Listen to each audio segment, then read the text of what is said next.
2022년 9월 13일 윤석열 대통령은 충남 아산에서 자립준비 청년들을 만나 약자 복지를 강조했습니다. 그날 김건희 여사는 외부 인사로부터 300만 원짜리 명품백을 받아 챙겼습니다. 또 그날 대통령실에서는 직원들 기강을 다잡는 전체 조회가 열렸습니다. 김대기 비서실장은 리스크에 철저히 대비하라며 짱돌은 어디에서 날아올지 모른다고 말했습니다. 바로 그날 김건희 여사는 스스로 짱돌이 됐습니다. 임박한 김건희 특검법, 추가로 터져나온 김건희 리스크, 대통령이 한껏 기대했지만 물거품이 되고만 부산 엑스포. 정치권에 미칠 파장이 만만치 않아 보입니다. 스피스가 마련한 여의도 정치보건 프로젝트, 박지원 전 국정원장, 이준석 전 국민의힘 대표와 함께합니다. 어서 오십시오. 네, 안녕하세요. 요즘 영화 서울의 봄 주목이 많이 되는 것 같은데 영화 보셨습니까? 아직 못 봤습니다. 워낙 바쁘셨어요.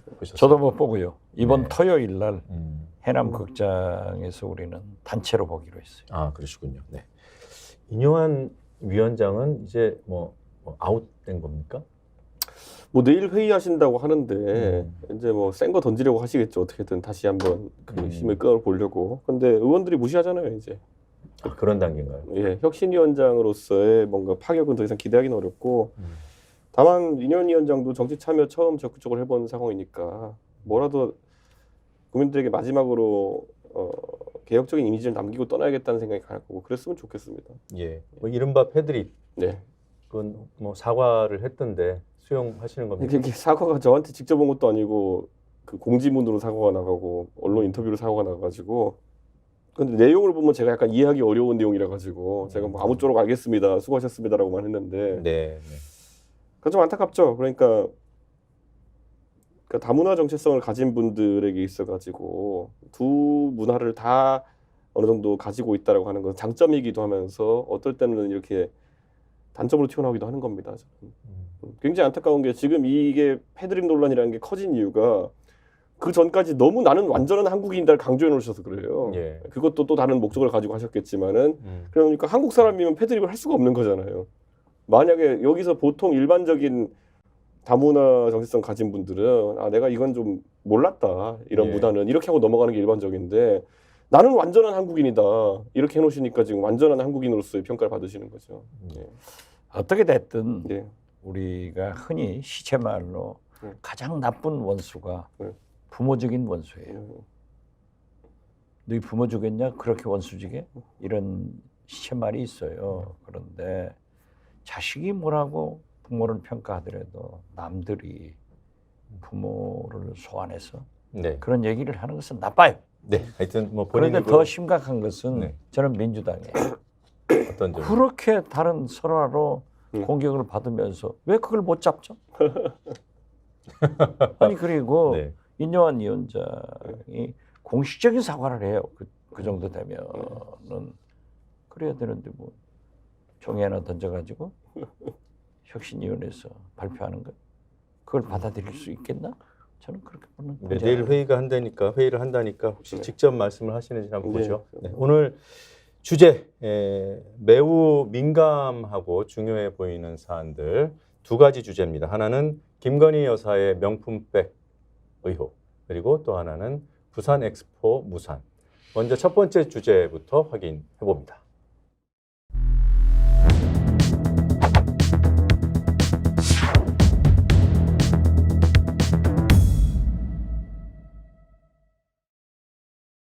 아이고 신 선물도 보내주시고 그래서 아니 이거 왜 세우세요? 아유 그냥 뭐 다음부터는 뭐 못해도 이거 이런 거 정말 하지 마세요. 예. 아니 이거 진짜 그렇게 하지 마세요. 아유 알았습니다.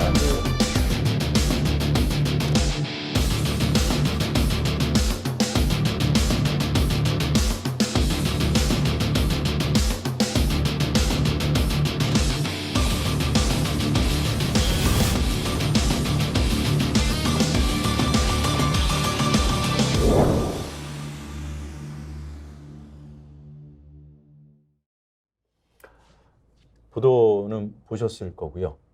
총평을 네, 두 분께 봤습니다. 부탁드립니다.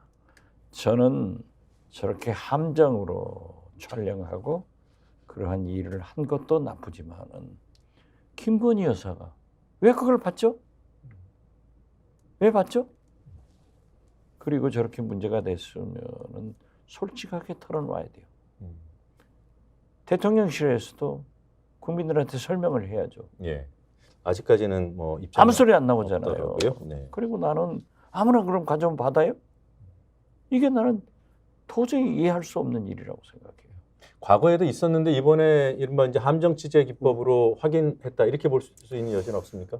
저는 뭐 사실 저 정도 결심을 하려면 이미 들은 게 있거나 자기가 알고 있는 게 있기 때문에 갔겠죠. 작정하고 촬영 갔으면은. 그렇기 때문에 저번 한 번 딱 그랬을지 아니면 계속 있었던 일일지는 또 취재하는 분이 더 추석 취재 않을까 하는 생각하고요. 네. 제 방송 중에 예의가 아닌 걸 알지만 다시 지금 우리 영상을 한번 제가 리와인드 돌려보면서 깜짝 놀랐던 게 뭐냐면요. 저 사무실 제가 아는 곳이에요. 네, 가본 곳 같아요, 왠지. 코바나 콘텐츠 사무실이에요. 네, 코바나 콘텐츠 사무실이고 제가 저기서 뭐 대통령 내외와 얘기했던 기억도 납니다. 그래서 가구 배치라는 게 익숙한데 제가 방금 전에 왜 다시 제가 핸드폰으로 잽싸게 돌려봤냐면은 그 기둥에 대통령실 로고를 박아놓은 것 같거든요. 아, 그렇습니까? 네, 보니까 제가 보면서 기둥에 있는 벽면에 갑자기 그 우리 그 봉황문이 이런 게 있잖아요. 이런 게 박혀 있는 것 같아가지고 제가 나중에 방송 끝나면 돌려보겠습니다. 만약에 그런 걸 저기다 붙여놓고 있다면 되게 위험한 거다. 네. 우리 PD께서는 그거 한번 보시고 해당 장면이 있으면 세워서 한번 보여주시기 왼쪽 바랍니다. 유리벽 같은 곳에 그런 게 보이더라고요. 예. 근데 저는 이제 이거를 봐야 되는 게 우리가 공식적으로는 소위 퍼스트 레이디라고 하는 영부인에게 부여한 권한은 없습니다. 대한민국 법에서. 예. 예, 딱히 어떤 권한은 없어요. 그런데 실제 국정을 뭐 조언하는 역할이 당연히 배우자로서 할 수 있겠지만은 그걸 넘어서는 범위를 했느냐가 앞으로 중요할 것이거든요.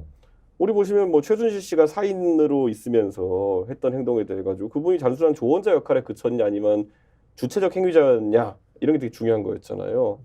그런데 우리 연설문을 거기다가 보고해서 그 사람이 어떤 판단을 하는 역할을 했다라고 한다면 문제가 된다. 여기서 시작된 거거든요. 그렇죠. 저는 뭐 대통령의 배우자만큼 훌륭한 조언자가 어디 있겠습니까만은 그거 이상 넘어서는 일이 안 나오기만 바랄 뿐입니다. 지금. 예.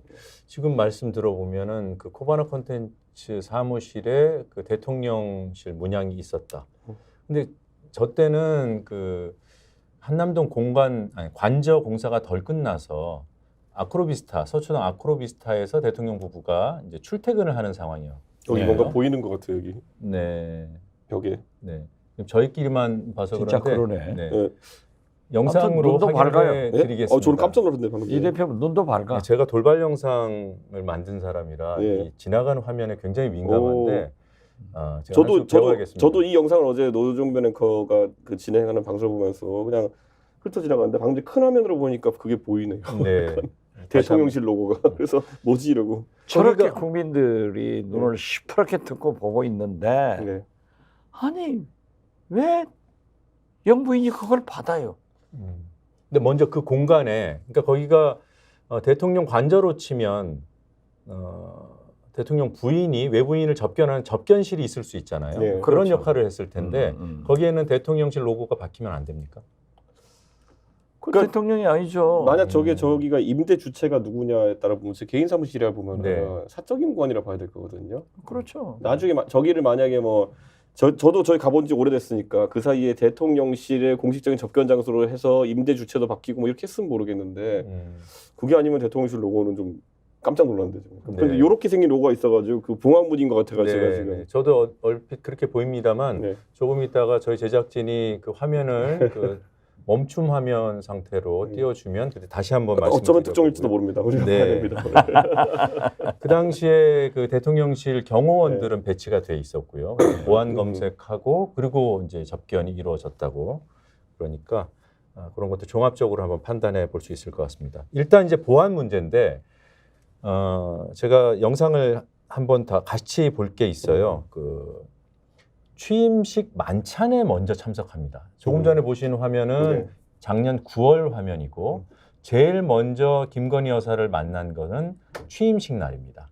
취임식 날 취임식 끝나고 만찬이 있었잖아요. 네. 150여 명만 네. 참석하는 신라호텔 영빈관. 그때 이 촬영한 최재형 목사가 이 만찬장에 참석을 하는데 참석하게 된 그 과정이 굉장히 특이합니다. 한번 네. 직접 들어보시고 또 의견 여쭤보겠습니다. 여기에 다시 이제 공개하지 않은 재밌는 뭐 비하인드 스토리라고 하면 그렇고 취임식 축하 만찬에 어떻게 초청을 받았냐면 네. 최재형 목사가 먼저 요청을 했다라고 해요. 예, 만찬이 있을 걸 알고 혹시 내가 참석할 수 있겠냐? 참석할 수 있다면 참석해서 인사드리고 싶다라는 취지의 카톡을 보냈고 그 이후에 외교부로부터 이제 참석해달라는 초청 공문을 받았다고 합니다. 예. 네. 그러니까 이 만찬장은 150명만 참석하는 정재계 유력 인사들만 가는 곳이잖아요. 저도 갔어요. 네, 그 같이 정계 유력 인사. 네, 그분하고 그 사진 당시에는. 찍은 투샷 찍은 예, 것도 예. 있더라고요. 저도 깜짝 놀랐어요. 사람들이 저한테 저분을 보내주길래. 네. 그날 사실 뭐 거기 있는 분들은 사실 제 입장에서는 대통령실에서 알아서 부른 다 검증된 인사들이 되니까 예. 다 이렇게 자신 있게 사진 찍지 않았겠습니까? 네. 찍힌지도 몰랐네요. 네. 근데 그분은 뭐 최 목사님께는 그렇습니다만 그 뭐 대통령실이든 외교부든 네. 제대로 된 검증 거치지 않았던 거예요. 김건희 여사한테 저도 저기 참석하고 싶어요 하고 사적으로 톡을 보냈고 그랬더니 외교부로부터 초청 공문을 받았다는 거예요. 무슨 뭐 보안 절차라든가 이런 것들 다 이루어지지 않고 어떤 문제가 있는 겁니까? 문제 있죠. 아니 취임식에도 저런 일이 많이 있어가지고 네. 계속 발생이 있는데 그렇게 중요한 만찬석에 150여 명밖에 참석하는 만찬장에 저 목사님이 참석했다고 하는 것은 진짜 재주가 좋으신 분인지 김건희 여사가 공사 구분을 못하든지 그렇게 가깝든지 그런 거 아니겠어요? 예. 조금 전에 이 대표가 이렇게 찾아낸 화면, 그 대통령 로고, 대통령실 로고 화면 준비가 됐다고 합니다. 한번 보겠습니다. 야. 저게 근데 이건 뭐죠? 뭘까요? 봉황까지는 아닌 것 같기도 한데 이게 혹시 저기 글씨가 써 있는 걸 보니까 시 같은 거를 혹시 써놓은 건가? 네, 뭐 다른 뭐 선물을 받았거나 또는 그러니까 로고만 딱 붙여놓은 건 아닙니다. 그냥 애매하네요. 네. 약간. 그리고 옆에 보면 천정이 뚫려 있죠. 보안 공사 같은 걸 했겠죠. 저기 수해를 당한 흔적입니다. 수해를 당한 적이요? 네. 하여튼 네. 저도 저긴 가봤었기 때문에 저 바로 밑에가 이제 김 여사가 앉는 자리가 있는데 예. 수해가 밤사이에 일어나서 다행히 이제 인명사고는 없었고, 네. 깜짝 놀랐네. 하여튼 저런 곳에서 위험한 곳이잖아요, 여전히. 네. 저런 곳에서 이 관절을 새로 만들고 대통령실 이전하고 그러는 바람에 이제 저런 일도 결과적입니다만 일어났던 것 같아요. 저거는 대통령실 로고라기보다는 어디서 뭐 받으신 족자 같긴 한데. 네, 그런 느낌이 납니다. 네. 네. 대특종은 아직 아닌 것으로. 저 어떻게 됐든 저게 발견됐다는 게 네. 문제가 있잖아요. 네, 이 병무백을 수수하는 장면 자체가 그게 뭐 당연히 부당한 거고. 그렇죠. 네. 그리고 몰카에 뚫린 건 어떻게 봅니까? 그러니까 저는 사실 저런 거를 우려를 많이 했던 것 같고 그래서 사람들이 관저 이전이라고 하는 것이 꼭 취임식 첫날부터 이제 그 대통령이 그렇게 하셔야겠느냐 청와대를 좀 쓰다가 준비되면은 가야 되는 거 아니냐라는 말을 많이 했던 것 같은데 네. 저는 그렇게 옮겼을 때 장점도 있고 단점도 있다라고 많은 사람이 봤거든요. 그럼 장점이라 하면 대통령께서 스스로 밝힌 것처럼 소통이 강화된다. 네. 이런 거거든요. 지금은 단점만 부각되는 모양새고 저는요 솔직히 말하면 용산 이전할 때 이런 것도 기대했어요. 예를 들어 대통령이 한남동에 관절 두고 출퇴근하시면은 그래도 다니시는 동안 그 일반적인 사람들 삶을 볼 수가 있습니다.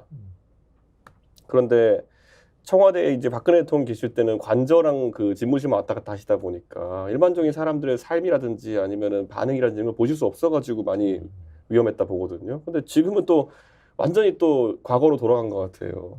그래서 저는 이런 몰카 나온 뒤부터는 관저 이전이나 아니면 이런 그 용산 이전에 대해서도 다시 한번 새롭게 평가하는 사람들이 많을 것 같아요. 네. 대통령 내분의 신변 안정은 제1호 안보예요. 네. 그런데 저렇게 몰카에 뚫릴 정도로 경호실이 또 영부인이 허술했다고 하면은 저것도 문제인 거예요. 네. 비서실장을 하셨잖아요. 그렇죠. 청와대에서. 예. 저런 일이 있었으면 어떤 그 책임을 져야 되는 겁니까? 누가? 아니 우선 조사를 해서 경호실이나 그 영부인을 모시는 비서관들이 책임을 져야죠. 네.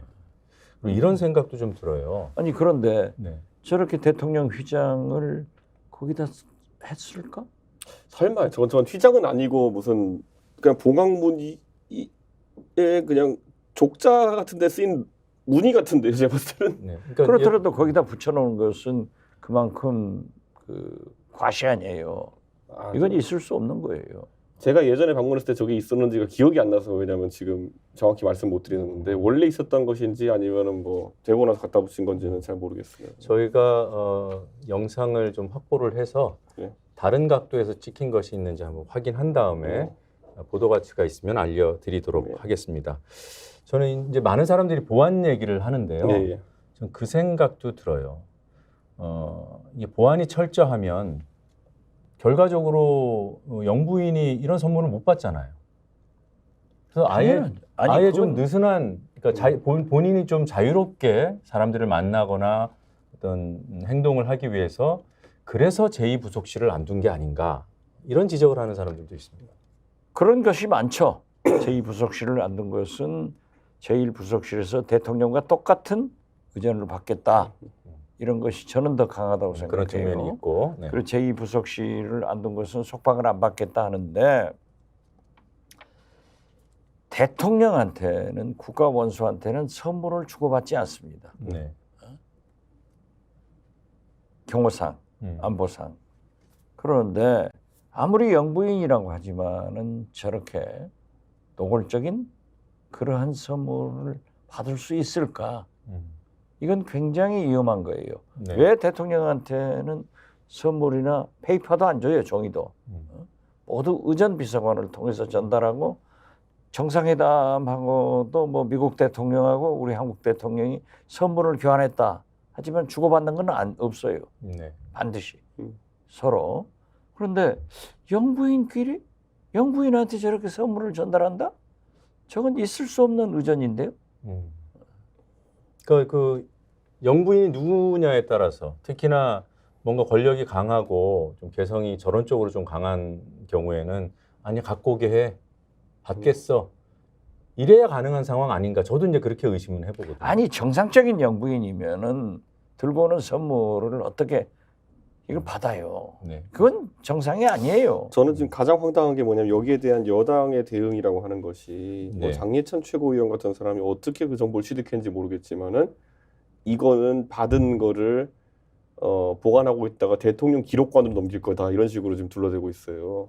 아 그런 얘기가 나왔나요? 예, 그래서 이거를 아니 지금 그렇게 둘러대겠죠. 아니 그러니까 네. 근데 지금 둘러대겠죠. 대통령 기록관에다가 디올백을 갖다 놓을 이유는 없거든요, 제 생각에는. 국가 간의 뭐 원수가 준 선물 정도면은 예를 들어 그 나라의 고유한 문화를 담고 있어가지고 보존 가치가 있다고 생각하는 것을 그 기록관에 담아가지고 네. 후세에 남기는 건 의미가 있겠지만은 디올백이 보존의 가치가 그렇게 있는 것인가? 멜때 가치가 있는 거죠, 이거는. 아니 그건 제가 국정원장을 했을 때 네. 어디 아랍권 나라를 갔는데 아주 고급 이 손목시계를 보내왔더라고요. 네.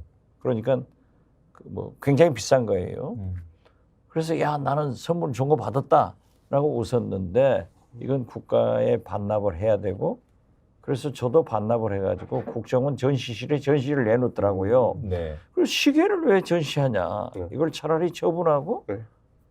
그 국고로. 네, 국고로 하는 것이 낫지 않냐라고 했는데 아무튼 뭐 그건 이해가 됩니다. 기록관에 전시한다는데 네. 아니 어떻게 영부인한테 직접 선물을 주는 것은 경호상의 가장 큰 문제고 네. 만약 거기에 이상한 물건이 폭발물이 들어있다고 하면 어떻게 되는 거예요? 그렇죠. 그래서 직접 받는 거 아닌데. 그래서 저 우크라이나 갔을 때도 거기 우크라이나에서 그 의회 관계자들이 저한테 오셨는데 선물이나 좀 드리자 해서 그 육모방망이 같이 생긴 걸 주더라고요. 도깨비 방망이. 네, 그래서 그 육모방망이 불나바라고 하는데 제가 받고 물었어요. 아 이게 그러면 의회가 저한테 그 당 대표로서 주는 겁니까? 아니면 의원님이 개인적으로 저한테 주시는 거면 그때 개인적으로 주는 거니 가지셔도 된다. 그래가지고 다 확인하고 저는 육모방망이 들고 갔거든요. 그건 지금 댁에 있나요? 있죠. 근데 이게 좀 이상해요. 이게 지금 디오백은 그런 어떤 국가 간의 선물이라 볼 가치가 있는 것도 아니고 하기 때문에 네. 기록관으로 보내면 안 된다 생각하거든요. 저는. 기록권 얘기는 제가 지금 이 자리에서 처음 들었고 네. 어제 여권에서 그런 얘기는 나왔습니다.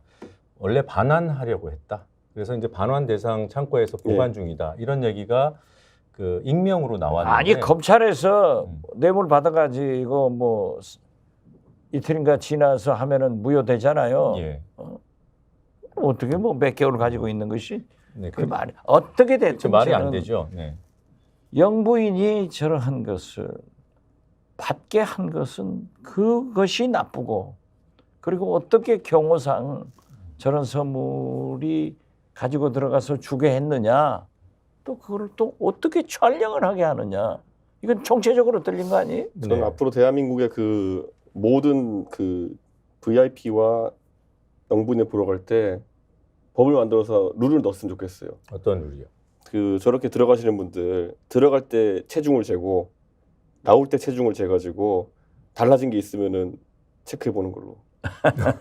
뭐든 저렇게 남기고 오면 안 되는 거 아닙니까? 네. 저렇게. 지금 전례에 비춰보거나 그러니까 이전 정부의 제2부속실이 가동되던 그 기준에 비춰보면 저런 만남 자체가 있기 어렵다. 물건을 사적으로 들고 갈 수 없다.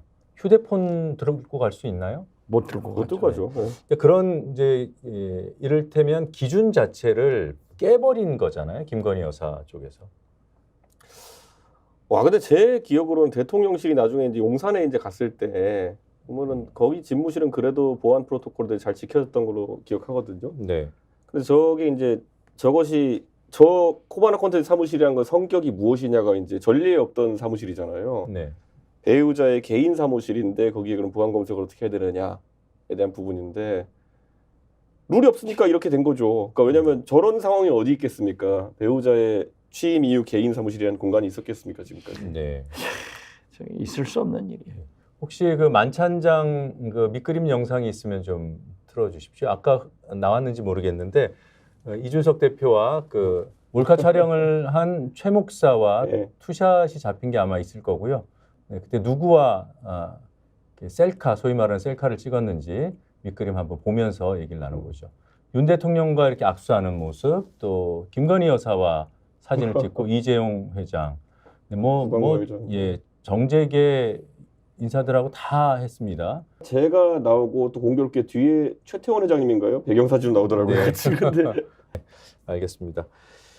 지난해 이제 조금 전이 5월 취임식 날이었고요. 만찬 행사. 그 다음에 이어서 6월에 첫 만남이 이루어집니다. 첫 번째 접견이.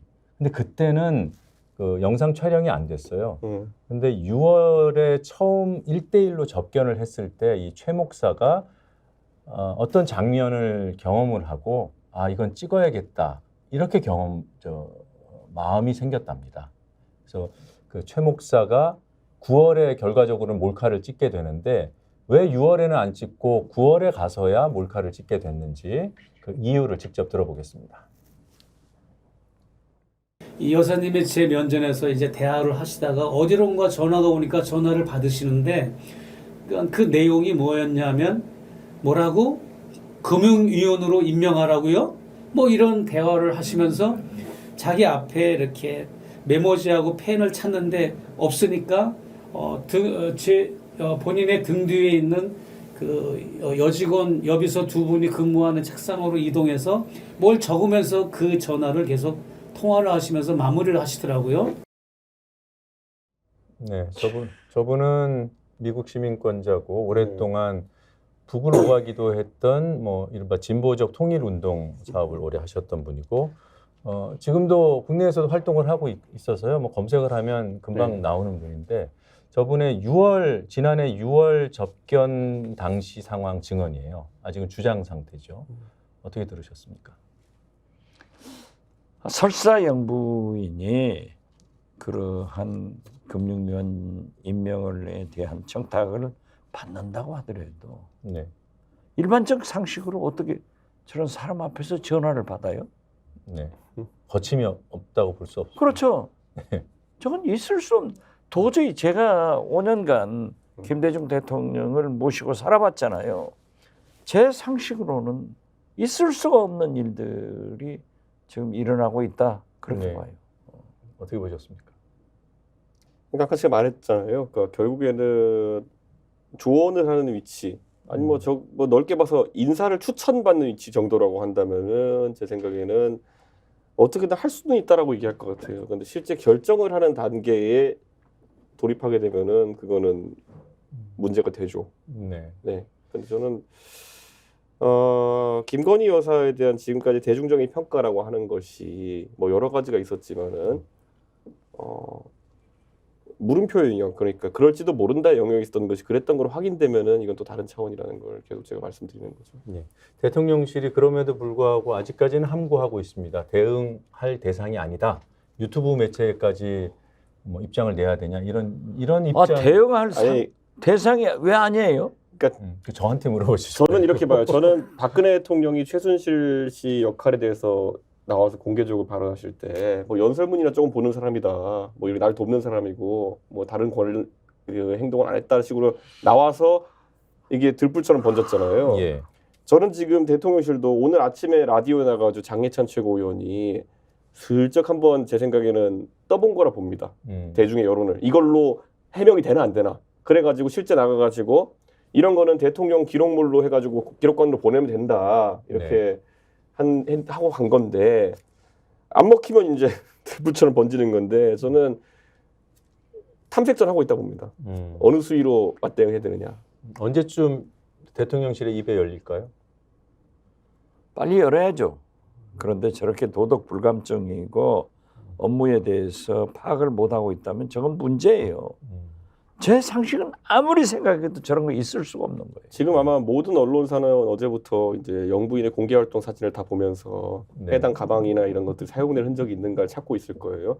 물론 대통령실도 마찬가지겠죠. 네. 지금 그걸 통해 가지고 데미지 컨트롤을 하죠. 하려고 하고 있겠죠. 근데 만약에 가방 사용했으면 대형 사고고요. 네. 가방이 너무 많으면 안 썼을 수도 있죠. 네.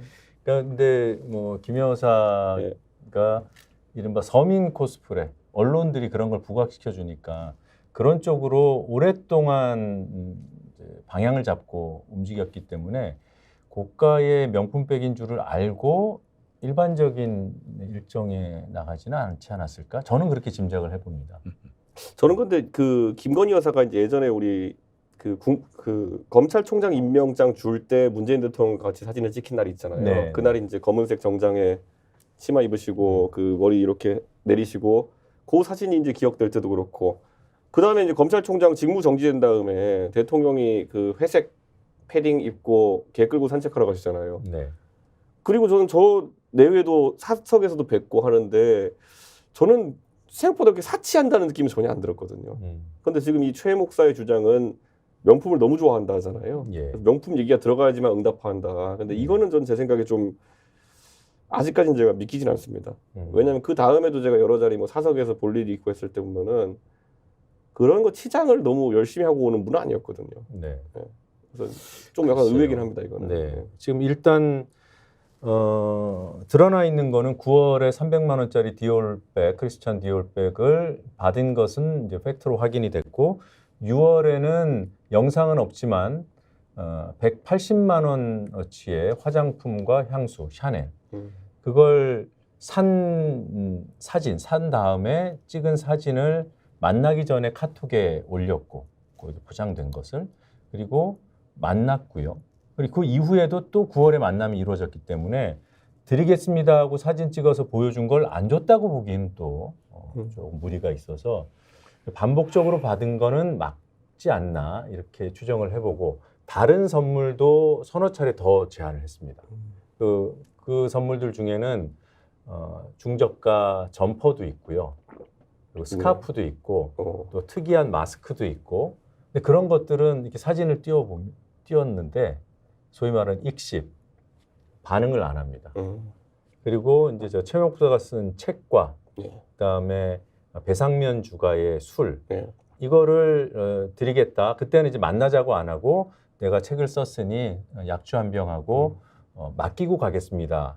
그리고 이제 맡기고 가고 또 한 번은 대통령 취임 100일에 추가하면서 100일을 축하하는 의미로 고급 양주를 사서 드와스를 갖고 왔던데. 듀어스 27년생. 네. 그게 한 35만 원 정도 하더라고요. 그렇죠. 근데 저는 그것도 제가 약간 이상하게 대통령은 술 그 자체를 좋아하시는 것 같은 느낌이지 비싼 술을 또 좋아하시는 느낌 아니었거든요. 근데 그게 윤 대통령한테 전달이 됐는지 저랑만 싼 거 드셨나? 사람 가리는 거 아닙니까? 아니, 저는 만취할 때까지 소맥 먹고 이런 기억밖에 별로 안 없는데. 좋아하잖아요. 아니 그런가요? 저한테만 좋은 술 안 내주신 건가? 근데 생각해 보니까 좀 이상합니다. 약간. 그 양주가 대통령에게 전달됐으면 이거는 김영란법 그 자체로 위반이더라고요. 근데 전달됐는지 여부는 알 수가 없고요. 대통령한테 갔을까요? 갔다 와야죠. 왜냐하면 전달했다는데 지금 현재까지 최 나온 목사는 게 전달했다고 합니다. 지금까지 현재까지 나오는 게 다 진실 아니에요. 네. 그럼 진실의 연속이지 뭐. 그럼 대통령은 이런 책임도 있답니다. 김건희 여사가 그 외부 인사로부터 이제 명품백 등을 받으면 그게 이제 김영란법 위반 대상이 될 수는 있는데 또 배우자 처벌 규정은 없대요. 대신 그 받은 배우자의 이제 남편, 공직자인 남편이 알고도 신고를 하지 않으면 처벌이 된답니다. 법이 좀 이렇게 좀 복잡하게 되어 있습니다. 저는 근데 지금 어느 누구도 김건희 여사에 대한 형사처벌 가능성이나 이런 걸 가지고 집중하기보다는 이게 아마 저는 가장 직접적으로 연계가 되는 거는 김건희 특검법 처리 여론이 비등할 가능성이 있다. 이미 높은 수준에 지금 유지되고 있고 60% 70% 동의하고 있지만 국민들이 거의 이거는 여론조사 다시 해보면 이제 거의 한 80-90%까지 올라갈 가능성이 있다. 그럼 대통령께서 12월 24일 정도. 네, 홍익표 원내대표는 더 땡길 수도 있다는 얘기도 했지만은 민주당 입장에서는 더 땡길 명분도 생기는 겁니다. 무슨 말이냐면 지금 뭐 연동형 선거제는 이런 것 때문에 이재명 대표 머리 아프실 텐데 작정하고 그냥 12월 초부터 상정하라고 이제 그 국회의장 압박할 수 있는 상황이 된 겁니다. 그렇게 되면은 저는 이 시간표가 땡겨질 수도 있고 빨리 처리가 안 되면은 이걸로 한 1일 동안 계속 국민 여론전 하기에는 좋은 아이템이 될 거다 민주당이. 그런 생각을 합니다. 특검법에 추가하는 방법은 없나요? 그럴 대상은 아닌가요? 거기까지는 좀 오버인가요? 너무 빨리 가는 것 같아요. 예. 그건 이제 국민 여론도 봐야 되고 아니, 정말 이 그런데 사안이 저- 어떤 의미인지 저 봐야죠. 자체가 저걸로 끝나지 않고 연속된다거나 만약 김건희 여사나 대통령실에서 사실 자체를 부인해버리면 이제 증폭이 되죠. 그때는 특검에 포함시킬 수가 있겠죠. 기본적으로 지금 가장 먼저 민주당이 만약 전술적으로 움직인다고 하면은 예. 이거를 누가 고발한 다음에 수사 촉구를 계속 하겠죠. 그것도 누구한테? 한동훈 장관한테. 예, 계속 이거는 법무부에서 수사 지휘라도 해야 되는 거 아니야 이렇게 압박을 하겠죠. 근데 이제 저는 요즘 민주당이 약간 이제 그런 면에 있어가지고는 전략 기획을 안 하는 것 같아가지고 그런가요? 예. 그렇긴 한데 만약에 박지원 원장처럼 산전수전 다 겪으신 분이었다면은 이 상황에서 하실 수 있는 게 많을 겁니다. 그렇죠. 네. 저는 인요한 위원장의 그러한 말도 왜 그렇게 민주당은 설화로 당하면서 이건 또 가만히 있냐 그렇게 했어요. 예. 그런데 민주당이 이슈를 만들어서 국민들한테 제시를 해야 되는데 전혀 못 만들고 있는 것은 민주당이 문제가 있다. 네. 저는 그렇게 봐요. 두 분 말씀 들으니까 지금 할 수 있는 게 일단 이게 김영란법 위반 소지가 있으니까 권익위 신고하는 게 있고요. 그리고 그 공수처 고발, 또 검찰 고발 등의 조치가 가능은 하지 않을까 이렇게 생각을 해봅니다. 대통령 지지율 또 여당 지지율의 악재인 건 분명한데요. 이게 총선에까지 영향을 미칠 정도의 사안인가? 저는 근데 지금 우리가 이걸 봐야 되는데 오늘 마침 또 황운하 의원에 대한 재판 결과가 이제 나온 것 같아요. 송철호 시장과. 네. 근데 그거는 민주당에게 좀 불리한 판결인 것 같고. 근데 의외로 제가 보니까 촘촘하게 4월 달까지 뭔가 판결날 것들이 좀 있어요. 네. 그래서 가장 저 기억나는 거는 1월 12일인가요? 그게 고발사주 첫 판결입니다. 손준성 검사. 네, 근데 손준성 검사에게 제가 알기로 5년을 구형했던가요? 공수처에서. 공수처가 뭐 구형하는 걸 처음 봐가지고 제대로 된 건지는 모르겠지만은 굉장히 이런 것들에 대한 판결 하나하나가 총선에 큰 영향을 끼칠 수밖에 없게 된 것이고 이렇게 됐을 때 그 저는 또 총선이 각 당에 누가 더 나쁜 사람이냐 사법 리스크 대결로 가가지고는 대한민국 불행하다 예. 이런 생각을 하기 시작했습니다. 뭐 총선이건 뭐건 예. 우리가 사건이 크다 적다가 아니에요. 국민의 말초신경을 자극하는 에이 이따위를 할 수 있어. 네. 이런 것들이 소위 영부인이 300만 원 샤넬 백을 받는다. 디오르입니다. 디오르. 네, 샤넬은 화장품. 네, 화장품을 받는다. 어쩐다. 이런 게요. 아주 말초신경을 자극해서 국민들한테는 훨씬 회자될 수 있습니다. 네. 아니 저는 옛날에 이거 보면서 저 어릴 때라 가지고 정치를 진짜 모를 때는 무슨 온로비다 이런 사건 터지면은 사실 그게 정치 모르는 사람한테는 굉장히 충격이거든요. 그냥. 네. 예. 근데 지금 아마 이런 내용들이 과거에 그런 문화처럼 취급받으면 굉장히 위험할 겁니다. 그때는 뭐 대통령이 또 그런 거 문제되는 경우 거의 없었잖아요. 고위 공직자가 뭐 청문회 하다 보니까 무슨 뭐 로비 받은 게 나오고 이렇게 하는 거였는데 사실 대통령은 여러 의미에서 보호되는 대상인데 이렇게 원색적으로 영상이 나와버리니까 참 당황스럽습니다. 아까 이제 취재윤리, 함정 취재는 나쁜 거라고 말씀을 해주셨는데 그렇게 보시는 분들이 많을 텐데 이제 언론계에서는 함정 취재를 일률적으로 나쁘다 하지는 않습니다. 그러니까 보도 목적이 분명하고 방법에 대체 가능성이 없고 또 결과적으로 보도 가치가 이제 알 권리를 충족하는 방향으로 작용을 하면 함정 취재는 사후적으로 평가를 받게도 되거든요. BBC도 그런 함정 취재를 하고 옵저버도 하고 그런 사례들이 많이 있습니다. 그럼에도 불구하고 취재 윤리를 어긴 거 아니냐 이런 식의 이제 대응을 할 수 있는 거죠. 그리고 국민의힘에서는 그런 얘기들이 이제 나오기 시작했어요. 이게 국민 여론을 돌려 세울 수 있을까요? 저는 그렇게 따지면요. 사실 우리 예전에 TV조선에서 보도했던 영상 중에 이런 것도 탄핵도 있었습니다.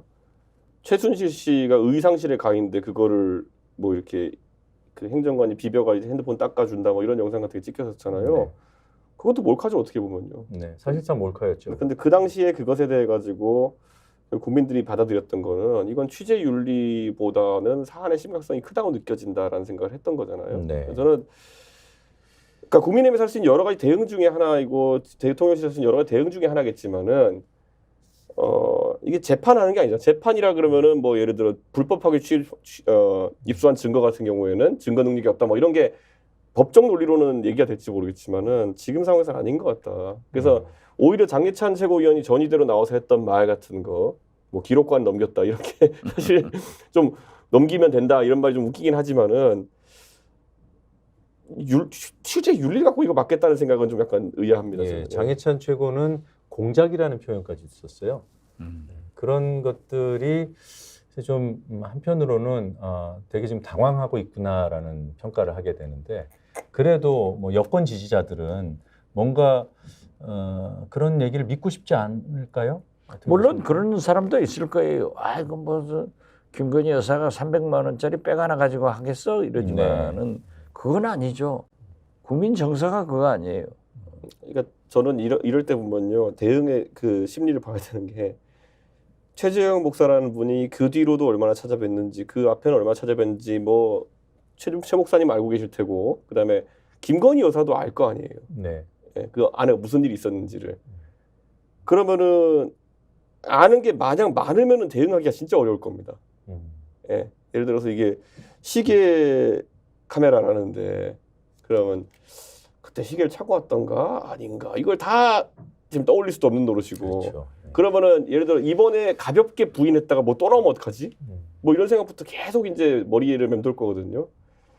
좀 곤란한 상황이 됐다 이렇게 봅니다. 네, 제가 알기로는 이제 보도 내용들을 종합해 보면 지난해 1월에 처음 연락을 시도해서 이제 톡 대화를 하기 시작했고요. 그래서 5월 취임식에 갈 때까지는 톡 대화만 했고요. 그리고 뭐 취임식 초대해줘서 고맙다는 인사 겸 해서 6월 만남을 제안했고 6월에 만남이 이루어졌고 네. 그때 가기 전에 샤넬 명품 화장품을 사진으로 찍어서 보여주고 약속이 잡혀서 갔고 그리고 그 이후에도 뭐 술도 보내고 뭐 이런 일들을 한 다음에 9월에 이제 두 번째 접견이 이루어지는 상황이거든요. 두 번째 접견도 그 디올백 그 찍어가지고 먼저 보여주고 그 다음에 비서한테서 연락이 와서 약속이 잡힙니다. 며칠 있다가 그렇게 해서 만남이 이루어졌는데 그 뒤로도 올해 9월까지 계속 톡으로 서로 소통을 한 것으로 이렇게 보도가 돼 있어요. 그 얘기는 뭐냐면 작년 1월부터 지금까지 카카오톡이 다 있다는 겁니다. 기자 손에. 그렇겠죠. 네. 저도 그럴 거라 생각합니다. 저도 근데 거기서 도대체 어떤 내용이 나올지 정말 궁금해요. 저는 지금 여기서 제가 봐야 되는 게 최 목사라는 분하고 그렇게 긴밀한 관계가 갔으면은 제가 이쯤 되니까 또 기억나는 기사가 이제 왜 이렇게 기억력이 좋은지 모르겠는데 젊어서 그 그러세요. 대통령 그러세요. 취임식 날 제가 대통령 취임식 날 이제 있었던 일들을 쭉 생각해 보면요. 나경원 의원이 뭐라고 하셨냐면 나 그렇게 열심히 했는데 취임식 초대 못 받았다고 한탄하시는 기사가 있어요. 그러면 적어도 이 최 목사라는 분에 대한 김건희 여사의 감정은 따로 초대했다는 건 나경원 대표보다는 이분이 위라는 거 아닙니까? 네. 그러니까 이런 거 하나하나 보면은 저는 여당 내에 얼마나 지금 마음 아픈 분들이 있겠어요. 근데 실제로 저는 그 신라 호텔에 있었던 그 영빈 만찬이라고 하는 것은 저도 아까 말씀드렸잖아요. 저도 사진 찍는데 보통 가리는데 편하게 찍었던 게 여기에 150명 딱 모인 자리에 오실 분 정도면은 내가 이분 하나하나 뭐 신원조회 할 수는 없지만은 대통령실에서 가려 뽑은 대선 공신이구나 또는 그렇죠. 중요한 분이가 이런 인식이 있었을 텐데 저는 그 만찬은 또 나경원 의원이 가셨는지 봐야 되겠지만 하여튼간 나경원 의원의 한탄을 봤을 때는 이분과 어떤 굉장히 그렇게 생각할 정도의 소통이 있었기 때문에 이분을 모신 게 아닐까 네. 그런 생각입니다. 네, 뭐 이거는 이 정도 말씀 듣는 걸로 정리하고 또 새로운 팩트가 나오면 그때 기회를 봐서 대화를 또 나눠보겠습니다. 자, 이제 부산 엑스포 문제로 넘어가죠. 두 번째 주제 영상 확인하고 오겠습니다.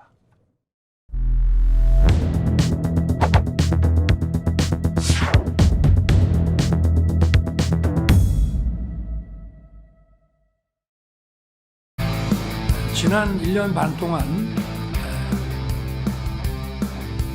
민관이 원팀이 돼서 부산 엑스포를 향해 뛰었습니다. 그 과정에서 대한민국은 국제사회에서 더 많은 친구를 얻게 되고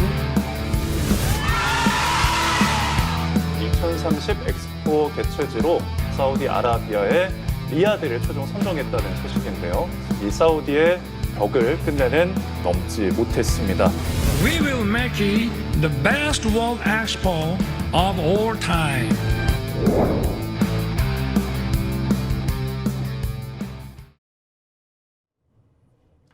네, 119대 29. 뭐 많은 언론이 막판 역전 가능성, 그래서 많은 국민들이 기대하게 또 특히나 부산 시민들 기대하게 했습니다만 실제로 확인한 결과는 참패라고 규정할 수 있습니다.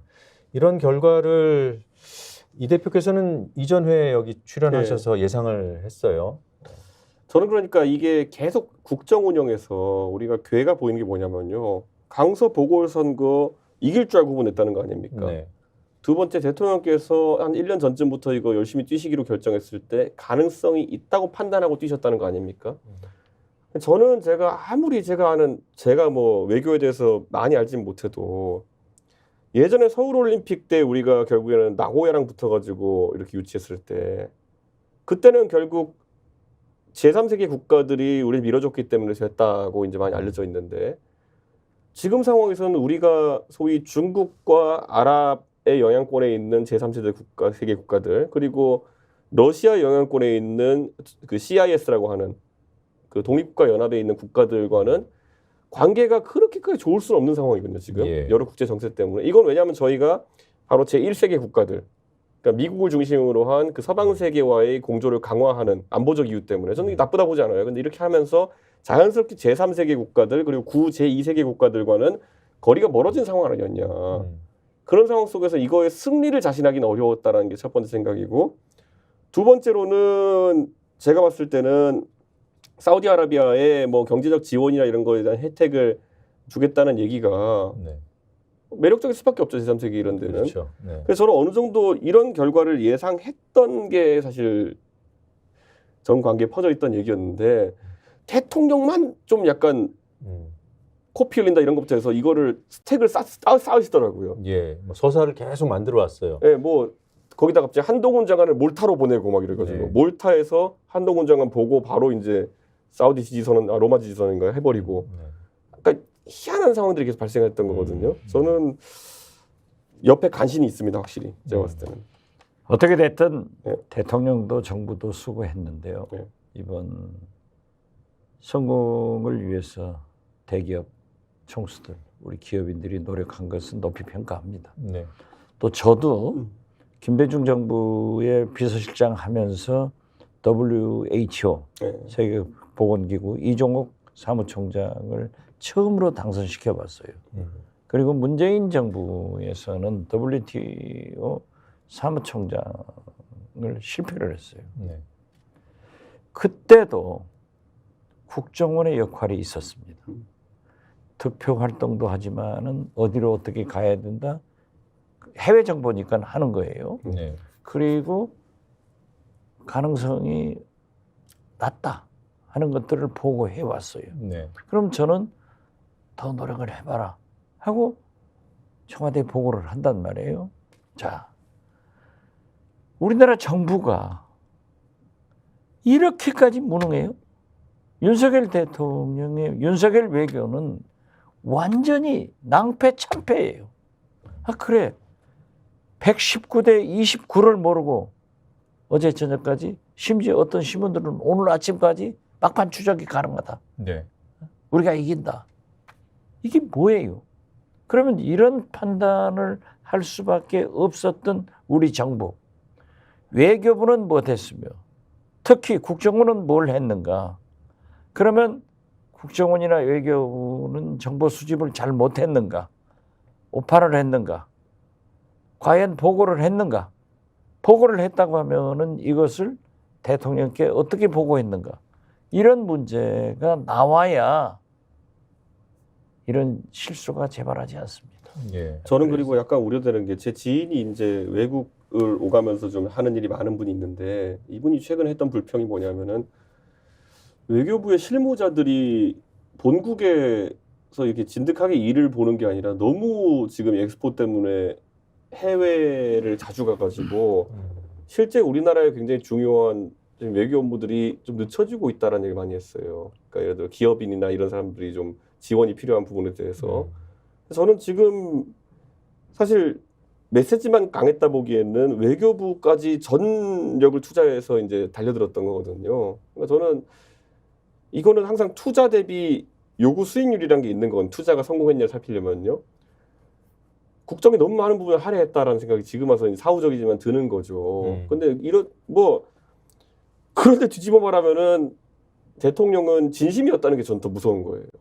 그러니까 대통령이 이걸 그냥 예를 들어 그냥 에드벌룬처럼 띄워놓은 거였다면 모르겠는데 제가 이제 외교부 돌아가는 거나 이런 걸 전해 들은 거로 봤을 땐 너무 진심이어가지고 모든 공직자들도 하다못해 기업 총수들도 다 달려가가지고 했던 거고 부산은 가보면 도시 전체가 이것 때문에 난리예요 지금. 네. 부산은 가보면 지하철 찍을 때도 소리 나와요. 부산 엑스포 얘기가. 예. 그러니까 그런 정도까지 갔으니까 저는 오히려 지금은 부산 시민들에게 대통령이 오늘 긴급하게 사과를 할 수밖에 없었던 것이 네. 너무나도 되는 것처럼 홍보를 많이 해놨어요. 네. 예. 그렇습니다. 그렇기 때문에 우리가 실패를 했지만은 앞으로 국가는 영원히 가야 돼요. 네. 앞으로 또 이러한 국제적 사업을 유치를 해야 되는데 마치 이번 국정원장이 1, 2차장까지 사실상 경질됐잖아요. 네. 이걸로 끝내서는 안 된다. 감찰을 강하게 해서 왜 이런 인사파동이 났는가 이런 것들을 조사해가지고 책임을 물어야 된다. 예. 안 그러면 최소한도 기록이라도 가지고 조심해야 하는데 이번 엑스포 유치를 위해서 정확한 것은 모르지만은 59억 달러를 썼다 하는 그런 페이퍼도 있더라고요. 그런데 그러면 7조 아니에요? 그렇죠. 7조죠. 네. 7조 예산을 썼는데 29표 나왔다? 그 거듭 말씀드려서 외교부는 국정원은 정부 부처는 뭐 대통령실은 뭘 했냐 이거죠.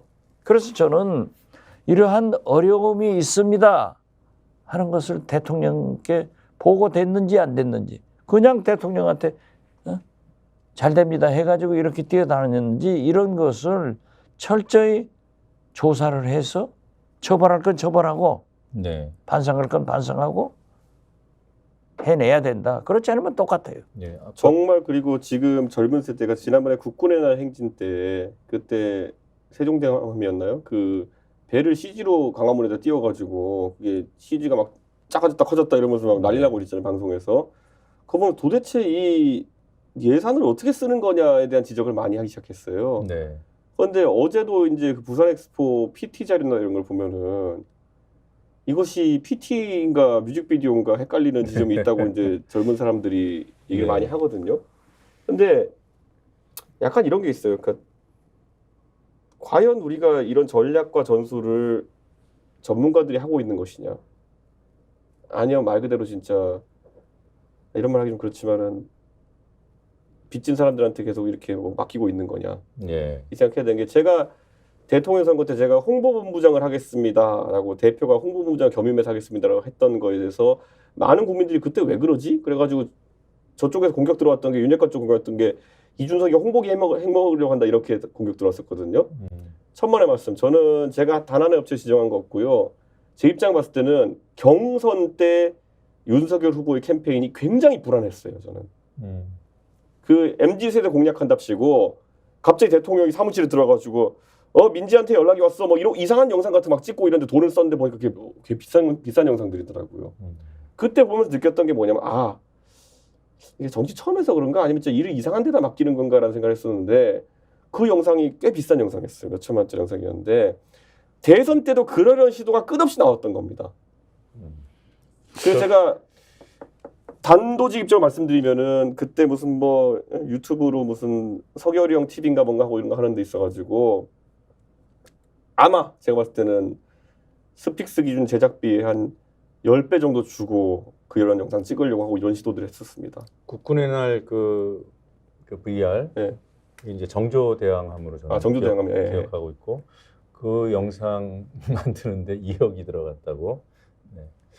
아까 그 1억이 진짜 그게 1억 들 거였으면요. 진짜 국군의 날 행진이나 이런 데 동원된 우리 병사들한테 피자 한 판 돌리는 게 훨씬 낫습니다. 한 판씩이라도. 아니 왜 내가 낸 세금이 이렇게 잘못 쓰여지고 있냐고요.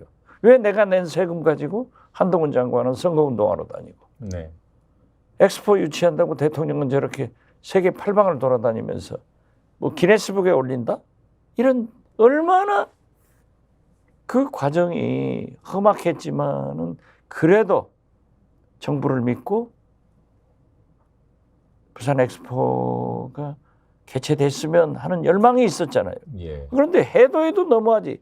119대 29 하면은 까무라쳐야 될 거 아니에요? 그리고 이게 항상 그 영남 중심 정당이라는 것이 이런 데서 패턴화되는 것들이 나올 거예요. 제가 뭐 점술사도 아니고 예측해 보자면 내일 이제 부산 지역 의원들이 김기현 대표랑 만난다고 해요. 나올 결론 뻔합니다. 유치 실패에도 불구하고 가덕도 신공항은 차질 없이 2030년에 개항하도록 할 것이고 북항 재개발도 추진할 것이고 부산에 대한 모든 투자를 하겠다라고 발표해가지고 한 30조 쓰겠다고 한 다음에 수도권표를 까먹겠죠. 아니, 똑같은 패턴이 반복되는 거예요. 왜냐? 지금 이 사람들은 자기 지역구에서 이제 큰 배팅했다가 완전히 이제 망할 상황이라고 생각하면은 그걸 또 막는 겁니다. 얼마 전에 뭐가 있었나요? 얼마 전에 달빛 고속철도를 일반 철도에서 고속철도를 올린다 그러면서 8조 원을 긴급 더 투입하기로 했다가 기재부가 오히려 반대하고 나오잖아요. 네. 내일 회의하면 뻔합니다. 그 엑스포 유치가 안 됐음에도 불구하고 모든 거를 약속한 걸 하겠다. 가덕도 공항. 근데 저는 부산 분들이 들으면은 그래야 된다고 생각할 수도 있겠지만요. 사실 그 말을 듣는 순간 우리 지역엔 시급한 사람 없냐라고 다른 지역에서 얘기할 거거든요. 그런데 어쩔 수 없이 영남 중심 정당이기 때문에 그렇게 하겠다 할 겁니다. 아니 뭐 기왕 다른 데로 좀 빠졌으니까 네. 김포 메가시티 네. 운운하고 또 하남 등의 8만 세대 주택 단지를 한다고 그러면서 국방장관이 바뀐다 어쩐다 해요. 그래 국방장관 바뀌어가지고 국방부 소유 그린벨트 다 풀어가지고 또 해먹을 거다. 이거 국민들이 깜짝 놀랄 거다 했는데 그린벨트 해제한다고 했잖아요. 이런 게 지금 우리 국민이 그대로 넘기기는, 특히 민주당이 이대로 넘기기는 진짜 윤석열 정권이 위험한 거예요. 예. 그러니까 대통령이 그렇게 하더라도 야당이라도 제정신 차려야 되고 국회라도 네. 제정신 차려야 되는데 이게 문제가 많죠. 아까 국정원이 이런 뭐 중요한 행사를 유치하거나 그리고 그 중요한 자리에 우리 출신 인사가 뭐 사무총장, WTO 사무총장이 된다. 네. 이럴 때 이제 정보를 수집하고 어떤 전략을 제시하고 이런 역할을 한다 그랬잖아요. 그렇죠. 근데 아까 국정원 인사파동 말씀하신 것처럼 우리 국정원은 올해 내내 내부 파벌 싸움하느라 인사를 냈다가 취소했다가 뭐 이번에는 급기야 이제 국정원장하고 1, 2차장 동시에 물갈이가 되는 진짜 사상 초유의 일이 일어난 사상 거 아닙니까? 초유의 일이죠. 이것도 집권 초에 날아가는 새도 떨칠 위상을 가진 집권 초의 국정원장이 이런 국정원을 엑스판 만들어 놨는데 지금 국민들이 조금 오해할 것 같은데요. 해외 정보는 국정원이 하게 돼 있습니다. 네. 국내 정보를 안 하지. 그걸 해야 되는데 지금 그렇죠. 내부가 이 모양이니까. 그런데 제가 그 우리 국정원 우리 후배들을 탓하는 게 아니에요. 이렇게 했는데 보고가 대통령한테 올라갔느냐? 네. 이것도 문제다. 그렇지 않고 이 네트워크가 이 인사파동으로 인해서 국정원이 기능을 못했냐? 이 두 가지를 한꺼번에 봐야 돼요. 저는 지금 너무나도 그러니까 지금 이 정부에 이제 견제가 필요하다고 생각하는 국민들이 많아지고 있거든요. 그러면 정부에서 자체적으로 이 시스템을 구축하겠다는 의지를 표명할 수도 있어요. 가장 대표적으로 아까 뭐 김건희 여사 이런 건 같은 경우에는 특별감찰관을 2개 씁니다라고 선언할 수도 있어요. 제도적으로는 완비돼 있기 때문에 특별감찰관을 2개 다 선언할 수도 있는 거고 이번에 만약에 이런 부산 엑스포 유치 과정에서 국민들 눈높이에 맞지 않는 뭐 영상물이라는 게 나왔다 그러면은 감사하겠다고 당장 달려들고 이런 걸 먼저 선제적으로 해야지만이 국민들이 그래 한번 그래도 그 시간 동안 지켜보자 이렇게 되는 거거든요. 근데 오늘은 전 약간 이상했던 게 뭐냐면요. 그렇게 여러 가지 국정 실패에 대해서도 사과하라고 했을 때 사과 안 하던 대통령이 24시간이 지나기 전에 선사과해버렸어요. 네. 저도 의아합니다. 그 부분. 저 진짜 이상합니다. 왜냐하면 의혹만으로 사퇴할 수 없다. 이게 논리의 기본 아닙니까 지금 이 정부에. 그래가지고 이태원 참사가 났지만 아무도 사퇴하지 않겠다 뭐 이런 거잖아요. 네. 근데 대통령이 선사과하는 걸 보니까 오히려 저는 약간 뭐냐면 이게 뭐 감사해보면 나올 게 있나 이런 생각이 드는 거예요. 나오죠. 아니 나올 수밖에 없죠. 심지어 선사과마저도 제가 보고 나서 대통령이 바뀌셨다 이런 것보다는 예. 저런 분이 선사과 하실 정도면 얼마나 이게 지금 뒤에 좀 현실과의 괴리가 있었던 거냐 이런 생각이 드는 거예요. 그러니까 아니, 50 여기 이 자리에서도 얘기했잖아요. 네. 대통령 해외 나가는 거 300억? 예산 더 썼는데 이게 어떻게 아니 저는 그랬어요. 뭐 예산 그걸 쓰더라도 대통령께서는 외교를 잘해야 되니까 해외 나가는 게 좋습니다. 늘 긍정적인 얘기를 했는데 아니 우리 국민이 그 뭐 근소하게 졌다면 별 문제예요. 119대 29를 보고 견딜 수 있어요? 이건 이 나라 대통령이 이렇게 무능한가? 네. 윤석열 외교가 이렇게 실패하는가? 우리나라 외교부와 우리 국정원이 이런 일도 못하는가? 대통령실은 이런 것을 종합적으로 분석해서 대통령한테 어디까지 보고 있는가? 이런 게 나와야 돼요. 국정원 인사파동 얘기를 할 때 거론되는 인사 한 명이 있습니다. 이 정권의 핵심적인 인사, 대통령실에 있는 사람. 그리고 이 부산 엑스포와 관련된 보고가 정확히 이루어졌는가 아니면 대통령의 눈을 흐리는 보고를 했는가 이 논점에서도 거론되는 사람 한 사람인데 같은 사람이더라고요. 아십니까? 그 김대중 정부 시절에 아주 뜨신 분 말씀하는 겁니까? 김태효 1차장이 여기에도 저기에도 거론이 돼요. 김태효. 저는 근데 이번에 부산 엑스포는 이제 장성민 기획관이 많이 업무를 봤다는 얘기를 들었어가지고 그래서 방금 전에 한번 던지고 그렇죠. 있습니다. 예. 예. 장성민 얘기는 안 나오던데 뭐. 네. 김태효 차장 얘기는 나옵니까? 많이 나오더라고요. 물론 뭐 그분이 정말로 이렇게 간신 역할을 했는지 알 길은 없습니다만 지금 정가에 회자되고 있는 것만은 사실이에요. 그렇죠. 그렇기 때문에 저는 이렇게 넘길 걸 넘겨야지 이렇게 되면은 나라가 망해요. 뭐든지 다 자기들이 한 것은 괜찮게 그냥 넘어가고 알겠습니다. 아까 이제 애초에 좀 힘든 싸움이었다 이거는. 예, 예. 우리 정부가 추진하고 있는 제1세계 이제 선진국을 대상으로 서방 국가들을 중시하는 외교 전략을 펴고 있기 때문에 표는 다 같잖아요. 1대1이잖아요. 네. 그래서 원래 힘든 싸움이었는데 그래도 정부는 가능성이 있다고 했고 돈 들였고 오랫동안 캠페인 벌였고 대통령이 직접 PT도 했고 언론들은 또 부안해동 해줬고 뭐 기네스북에 올라간다 뭐 예. 대통령이 말이죠. 이건 얼마나 근데 지금 오일머니 때문에 졌대요. 이런 얘기가 나옵니다. 그러니까 사우디가 참여할 때부터 오일머니가 있을 거라는 건 다 알고 있는데 그다음에 이제 그 오일머니를 코피로 막을 수 있냐 뭐 이런 거에 국민이 기대했던 거잖아요. 예. 그런데 아까도 얘기했지만 사우디는 이미 아프리카나 이슬람 국가가 얼마나 커요. 그리고 사우디의 국제적 파워가 많이 늘었어요.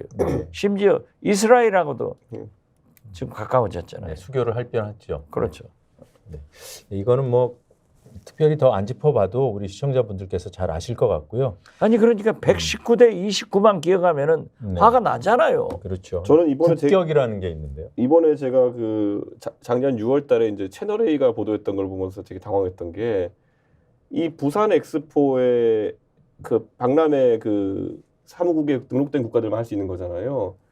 근데 여기에 북한이 원래 분담금을 안 냈었대요. 네. 그래서 요 북한이 이 사람들이 표결권이 없었대요. 그런데 북한이 김정은이 결단 내려가지고 분담금을 내고 표결권을 가져갔대요. 그러니까 북한이 우리 찍었을지 안 찍었을지 모르지만은 왠지 안 찍었을 것 같은데 자 그럼 여기서 제가 이 말씀 드릴게요. 북한이 갑자기 이게 무슨 의미가 있다고 분담금까지 내고 와가지고 우리를 표결하려고 했을까? 저는 안 뽑았을 거라고 생각하는데 저는 이건 뭐냐면요. 북한이 분담금 무슨 돈이 왜 와 있어 갑자기 했겠어요? 누가 대신 내줘서 저는 봅니다. 저는 북한 사우디가? 아니 사우디가 냈다기보다는 아까 말했잖아요. 제2세계 국가들과 우리 관계가 지금 안 좋지 않습니까? 네. 사실 분담금이 많다면 많고 적다면 적은 건데 북한 입장에서 굳이 내고 싶을 건 아닐 거예요. 근데 저는 그럼 이렇게 봐요. 제2세계 국가의 맹주격에 해당하는 국가들, 뭐 중국, 러시아나 이런 나라들 입장에서도 중국 아까 말했던 것처럼 아프리카나 아니면 이런 저개발 국가에 굉장히 인프라 사업 같은 거 많이 합니다.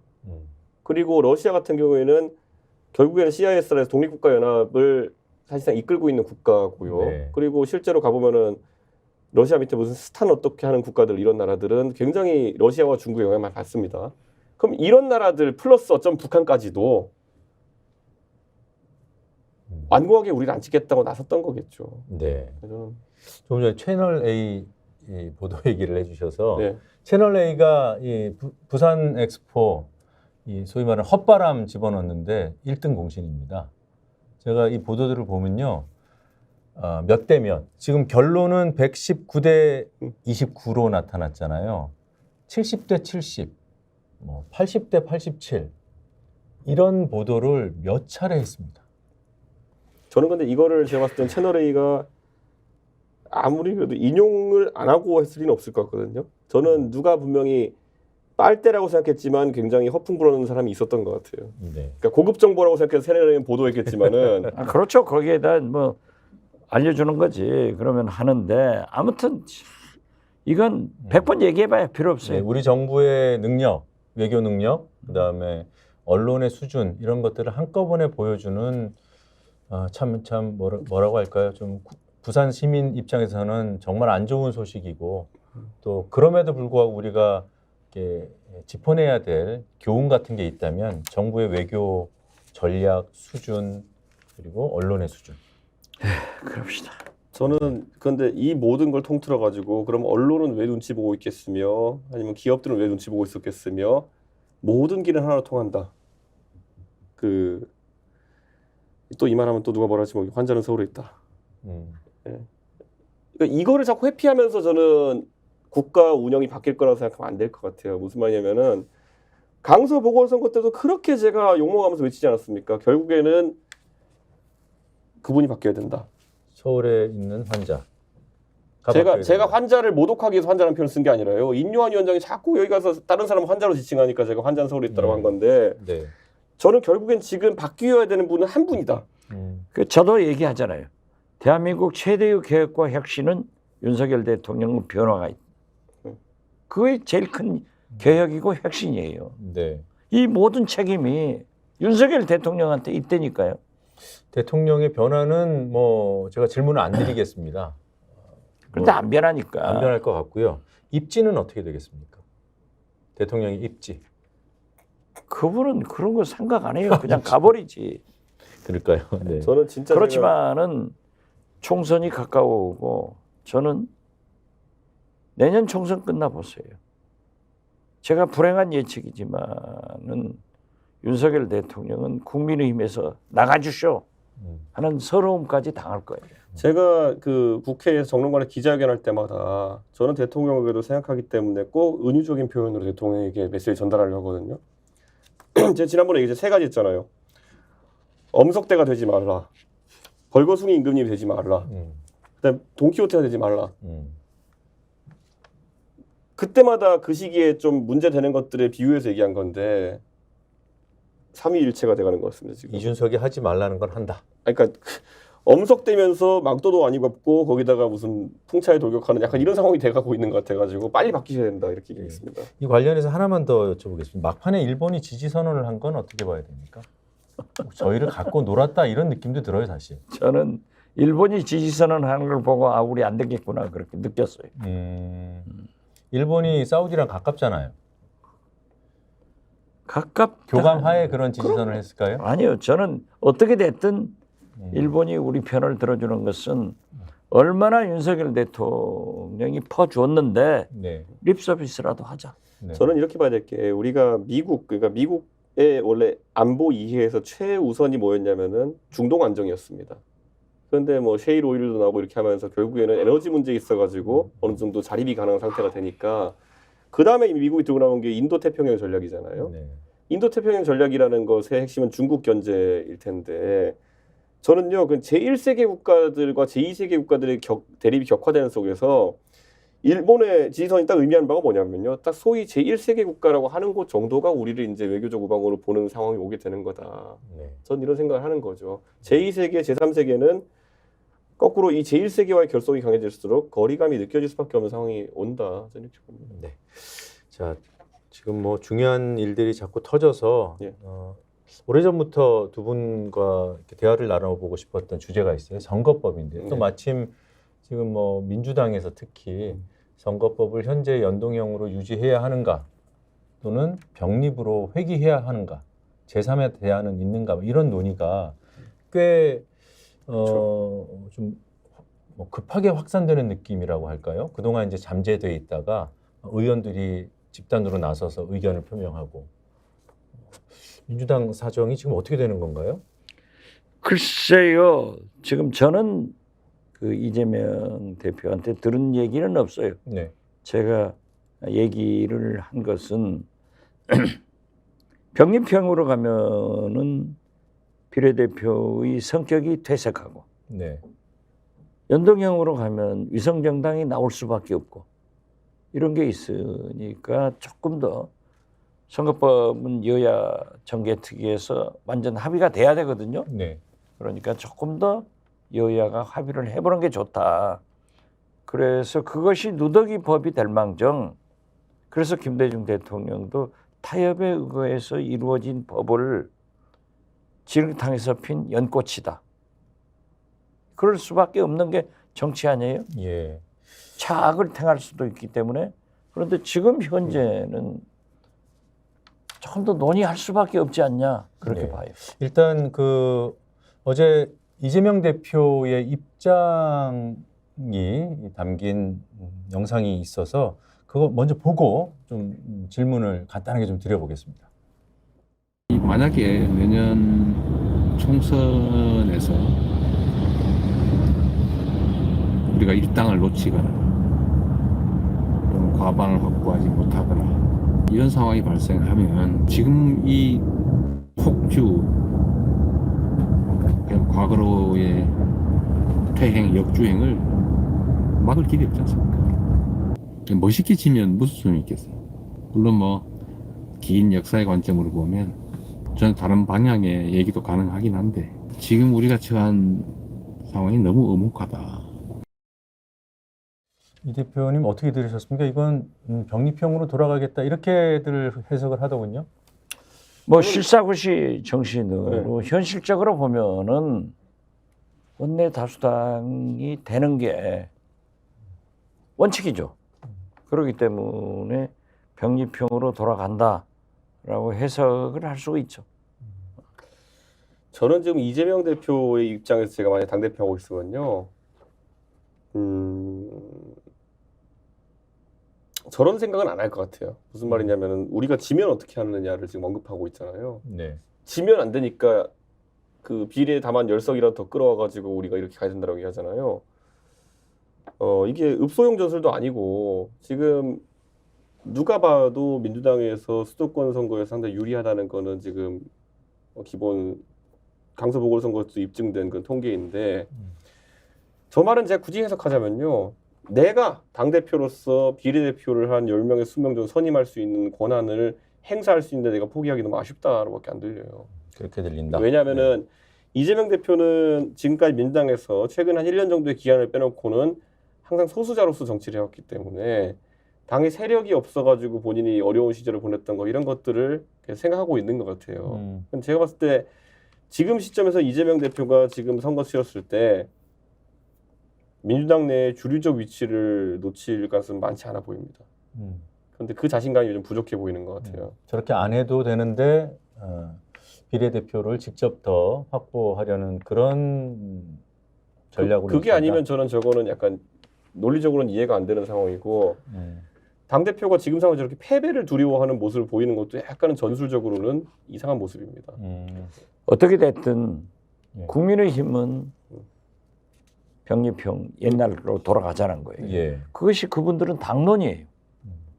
그런데 민주당은 병립형으로 들어가면은 군소 정당, 즉 소수 의견도 사표화하지 말고 국회에 반영하자는 게 비례대표 관계 아니에요. 네.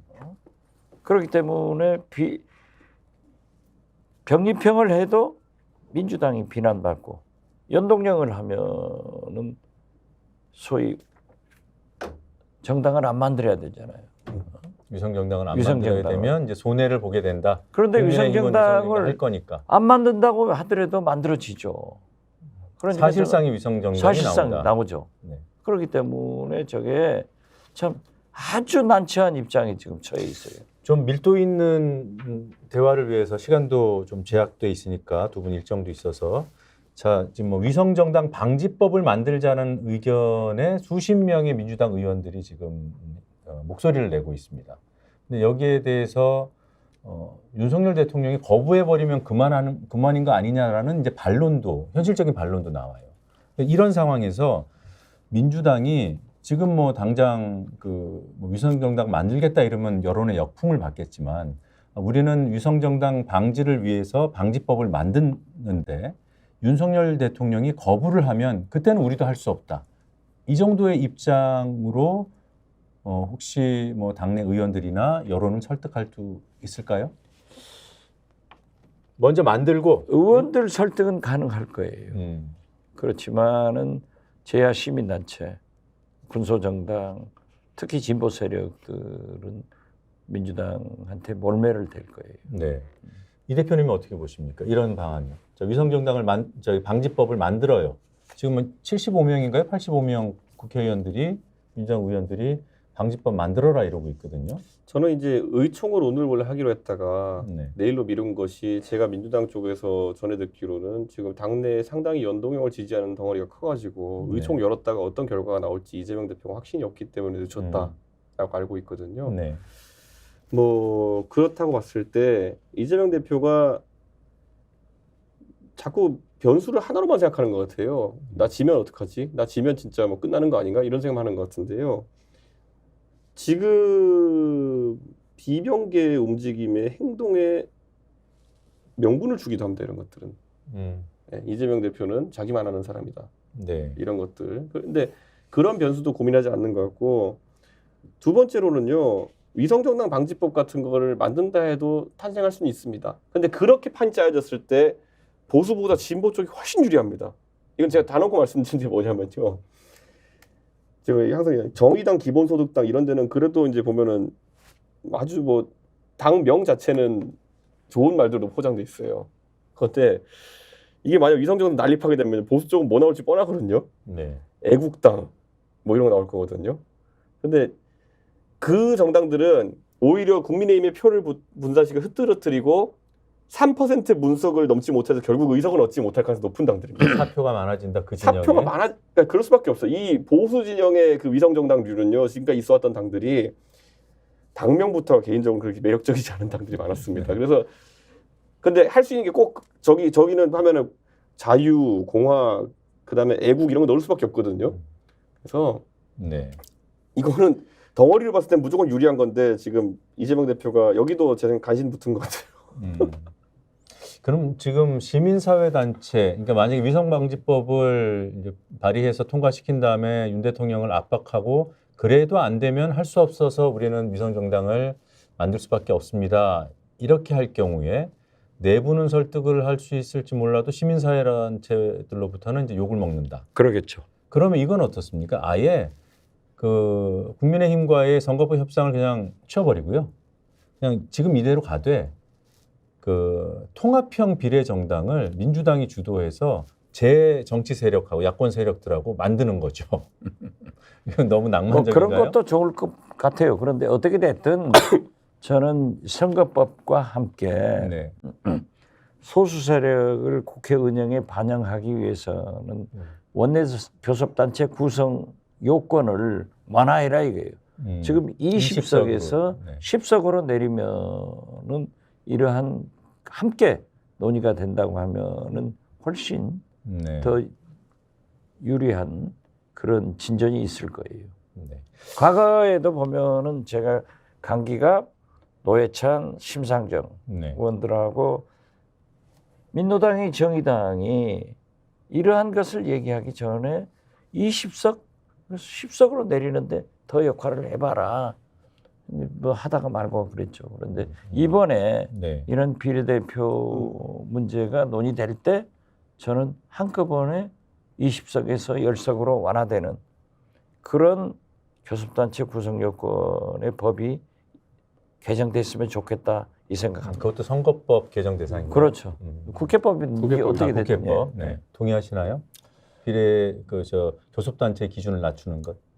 저는 뭐 충분히 가능하다 보는데 교섭단체가 이제 사실은 같은 당 사람들만 해드리는 건 아니거든요.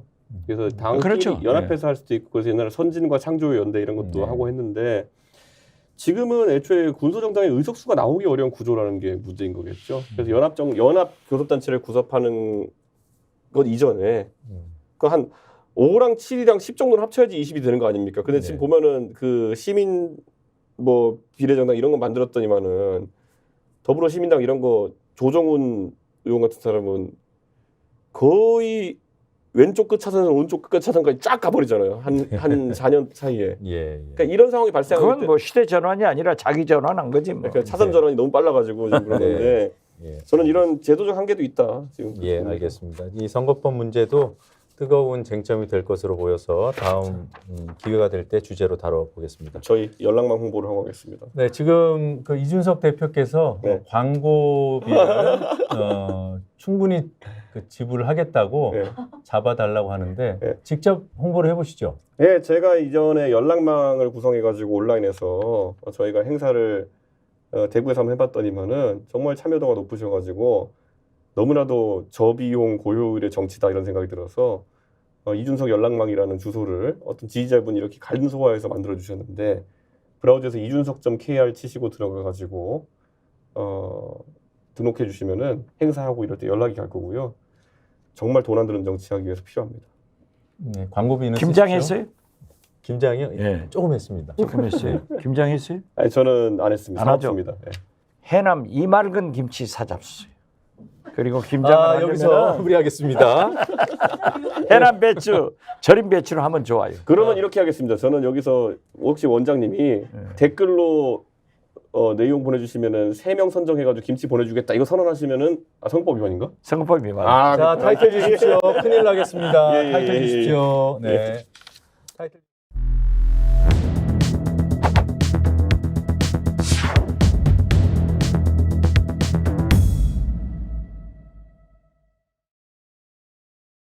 네, 저희 방송에 출연하셨다가 뭐 선거법 위반이라도 걸리면 큰일 납니다. 네, 자, 예. 디톡스 주스 또. 오늘 또 제가요. 예, 정치 현안을 가지고 얘기를 나눴으니까 얼마나 피로가 쌓이셨을 텐데. 민감하냐면은 네. 저는 어제 그린 스웨터를 입고 음. 방송에 서너 군데 나갔는데 댓글이 옛날 안철수당이 그린 아니었어요. 그렇죠. 또 그리 가냐? 왜 그린 입냐? 음. 그래서 제가 오늘 그린 주스 안 잡았습니다. 그 라임이 사는데 저는 앞으로 그린 입고 그리 간다. 앞으로 박지원 대표가 안철수랑 같은 당 할 일은 없어 보입니다. 색깔을 보니까 뭐 국민의힘 비스무리한 대로 가시는 건가요? 죄송합니다. 저는 그린은 안 농담을 갈 안 것 해야 같아요. 되는데. 네. 김한길 위원장 만났거나 만날 생각 있어요? 만나뵌 지 한 1년 반쯤 되는 것 같은데. 그 사이에 뭐 연락하거나 이런 적 없습니다. 앞으로는? 없을 것 같은데. 네. 아니 그런 얘기를 못 들어보셨어요? 안 들어봤어요. 이낙연 전 총리 신당 못할 거라고 그러셨잖아요. 지금 나오는 얘기는 마치 할 것처럼. 이낙연은 이준석이 아니에요. 저는 이낙연 총리님이 그 백번 기념관에서 하셨다는 행사를 원래 들어서 알고 있었거든요. 할 거라는 거는. 근데 네. 생각보다 세게 말씀하셔가지고 네.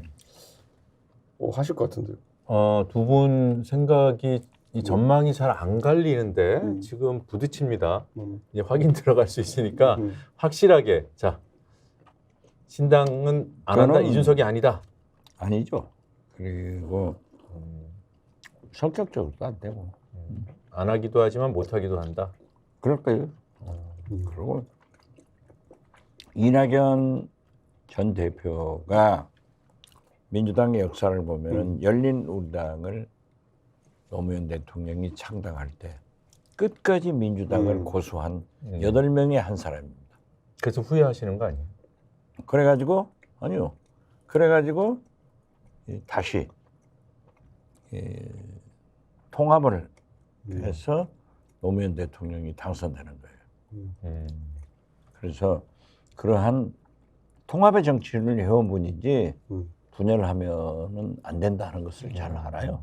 제가 기억이 좀 명확치는 않은데 그 탄핵 때 노무현 대통령 탄핵 때 민주당 아니었나요? 민주당이었죠. 예. 그 다음에 이제 그렇죠. 통합을 한 거죠. 통합을. 네. 지금 말씀 들어보시면 뭐 이낙연 전 대표는 아무래도 박 원장께서 더 잘하실 텐데. 저는 이낙연 총리님이랑 예전 총리 계실 때 총리 공관에 초대받아가지고 막걸리 손학규 대표 모시고 가서 막걸리 마신 거 외에는 사적인 교류가 없어서 모릅니다 진짜. 근데 어쩌면 굉장히 공적인 인물이고 많은 말씀하셨으니까 항상 좋게 보고 있습니다. 그렇습니다. 그리고 메시지를 보니까 생각했던 것보다 조금 더 저는 수위가 놀랐어요. 높더라. 저는. 예. 그래서 신당을 창당할 수 있을 것으로 보신다. 이낙연 대표님도 이제 정치적인 미래를 고민할 때 저는 한 타이밍 정도를 더 보실 것 같거든요. 한 번 정도의 어떤 기간에 자기 기회. 역할이 있다 보실 네. 것 같은데 총선 때 그 공간을 만드시지 않으면은 사실 정치적으로 그 다음 대선에 참여는 어려우시다는 생각이 들거든요. 그럼 저는 어떻게든 뭐 이재명 대표와의 공존을 통해서 그걸 공간을 만드시는가 아니면은 새로운 시도를 하실 수밖에 없는 상황이다. 그렇기 때문에 더 그 메시지가 저는 의미 있어 보입니다. 이낙연 대표 최적의 선택은 민주당에서 뭉쳐가지고 윤석열 정권하고 함께 투쟁을 해야 돼요. 그러면 길도 있어요. 그게 가능하겠습니까? 지금 상황으로 비명, 친명 그 대립 구도 속에서? 그러니까 전후의 시체부에서 내가 응원가를 부를 수 없다. 이건 아주 잘못된 말이에요. 누가 죽었어요? 누가 공천 학살했어요? 차라리 이재명 대표에게 만나자.